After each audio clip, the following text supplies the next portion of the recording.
Do you want to know why I'm all in on living life right now in the moment? Why I'm so supportive of other people and cheering them on to keep going after their dreams. And why I decided just to do it messy and stop waiting on perfect.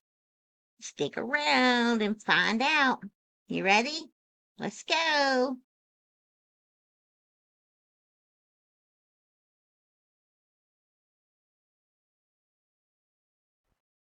Hey guys, thanks so much for pushing play on this video. If you're new here, my name's Amy and I'm the blogger behind iHeartLOA.com.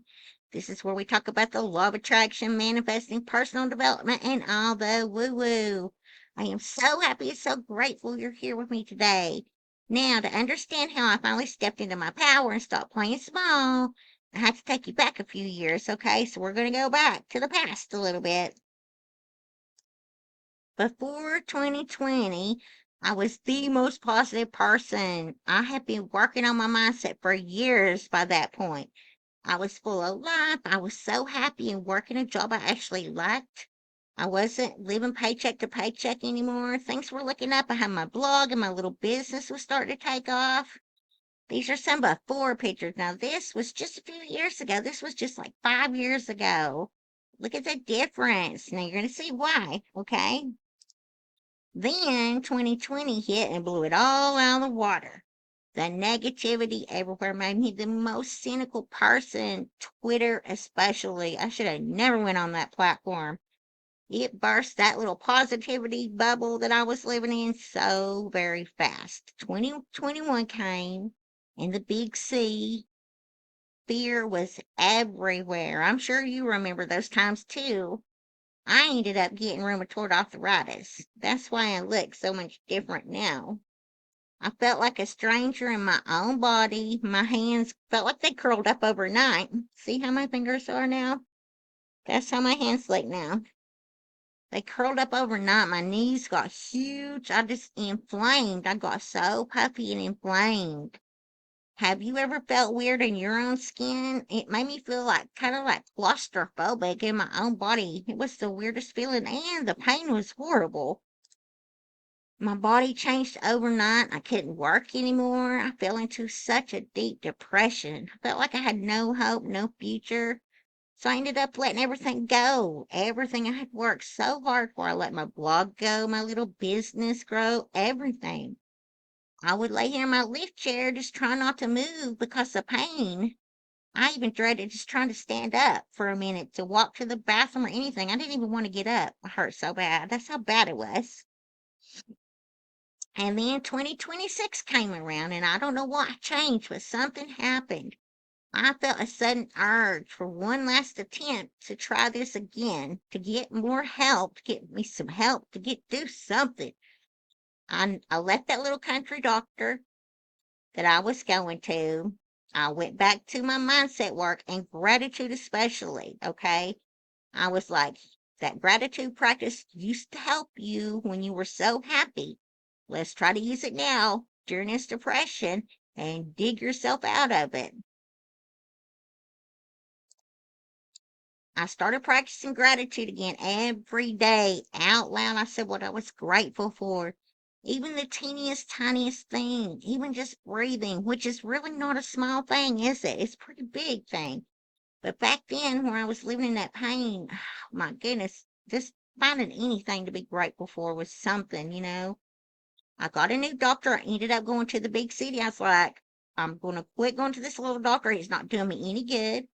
I decided to go to the big city and find me a doctor to see if they could help me. And they ended up putting me on some medicine until I could get seen by a rheumatologist. But just that medicine, it started to dull a little bit of the pain, you know what I mean? And just taking some of that pain away gave me hope again. And I felt hope for the first time in such a long time.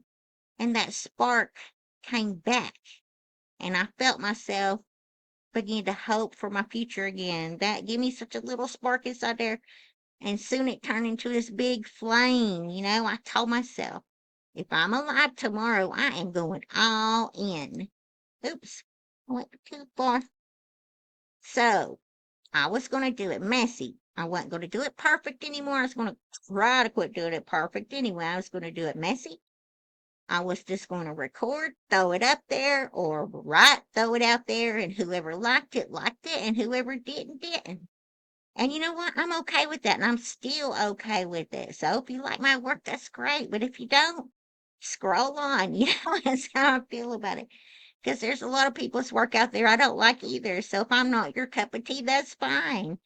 I decided to stop shrinking myself to make other people feel comfortable. They probably felt like maybe my dream was too far fetched, or maybe I wouldn't attain it or something like that. I decided, no, this is my dream and I'm going after it. So I decided to trust my intuition. Those little nudges inside of me, they weren't going to go away anyway.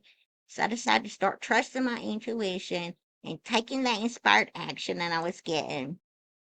Now, you don't have to do it alone either. I knew I needed other people like me. I'm an introvert, and introverts, we don't put ourselves out there that much. Mostly you'll see us doing writing and stuff like that. We usually don't do videos and stuff like that. So I knew I couldn't just jump back into that chaos. So I decided to go on Substack, and I built myself a Substack to find other creators like me who may be introverted, who may be a little quiet, stuff like that. So we can support each other, grow together, and actually have fun. And Substack is so awesome. It has the most positive energy, and everybody's trying to uplift each other over there. The negativity hasn't hit yet. I know it will eventually, just like it did all the other social media platforms. I hope it don't, but it reminds me of the early days of the internet. I hope it stays like that for a long time. That'd be so great. Now, I decided that I needed some structure to follow. If you haven't noticed in my videos, every time I do a freaking video, I always get tongue-tied. I don't know why. When I'm podcasting, it's so much easier. I don't know what it is about staring at that stupid little light that makes me get tongue tied. But anyway, I knew I needed some dang structure, so I ended up creating a command center in my Trello. And I made this little morning routine that I do for myself before I even start my day.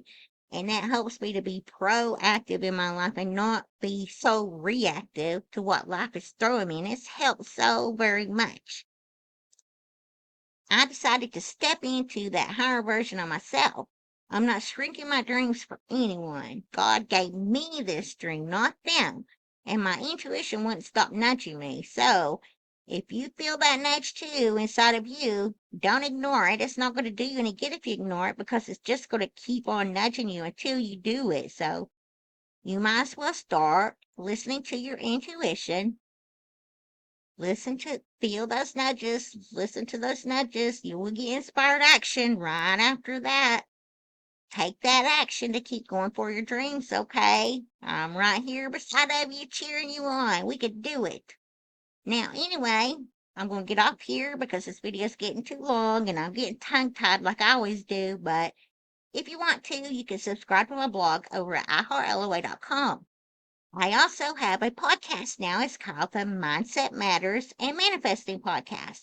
We just finished our latest episode, which was episode 5. So it's a brand new podcast if you like something new and inspiring to listen to. And come on over to my Substack. You can find me at Amy Morton Writes. I do behind the scenes stuff. I show stuff I do from my blog over there. You get more personal attention from me over there than you would on my blog. I try to show more behind the scenes stuff. We have inspiring articles, my notes. I have that little support group I created for other people. You could join us there. It'd be awesome. We have so much fun in that little group. We do it on Wednesdays at 10 a.m. If you want to join, just hop on there. There's a blog post on my Substack called, what's it called? You don't have to do this alone. That's what it's called. Go onto that post and it's got all the instructions on how to join the chat if you'd like to join the support group, okay? And if you're on YouTube, give us a big old thumbs up. I'd really appreciate it. Hit that subscribe button if you haven't already. Hit the little bell so you'll get notified of when my next video comes out. Leave me a comment letting me know you stopped by. Say hi, put a little emoji, anything. All right, I guess that's it for now, and I will see you in the next video. Bye.